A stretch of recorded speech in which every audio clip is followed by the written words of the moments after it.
In this video, we're going to review the integration between Zoho WorkDrive and Zoho Projects. Here we are in the Zoho Project settings. So let's go to Marketplace and click on Zoho Apps. Now click on Update under Zoho WorkDrive. This integration comes enabled by default. Here we can choose if we want to create a new team folder every time we create a new project. And below we can set up the default permissions for team folders. These can also be edited on a per project basis. All right, let's close the settings and open a project. Now let's go to the Documents tab. Here's where we will add our WorkDrive team folders, and Zoho Project users will be able to access them. So let's click on this button, and in this window we can create a team folder or click on Associate Existing if we already have one. In this case, I'm going to associate one of the existing folders. As you can see, we only have 2 folders listed here. These folders are set to private, and we covered that in the previous video. Public team folders cannot be linked to projects. I'm going to select the second one and click on Select. Now we can configure the permissions. In this case, everything looks good, so click on Associate. The folder has been linked to this project, and all the files and subfolders can be accessed from Zoho Projects. We can also add more team folders. Click on the plus button and on Associate Existing. We're going to select the YouTube team folder. Click on this button and on Associate.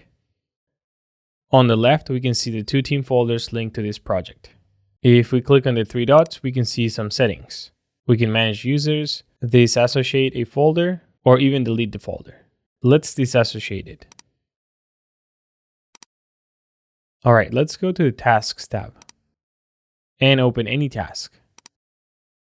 If we scroll down, we can see this tab called Documents. Here you can attach files or find any documents related to this task. In this case, we don't have any documents yet, but let's add one. First, let's go to the Comments tab and add a comment here. Now click on Attach Files, and on the top, let's click on WorkDrive. This window is accessing our WorkDrive files. We can attach any file directly to the project. Let's select this file and click on Pick. This window allows us to configure any permissions. As you saw in the previous video, you can configure this on WorkDrive as well. In this case, we're going to allow members that already have access to the file. Click on Apply, and finally click on Add Comment.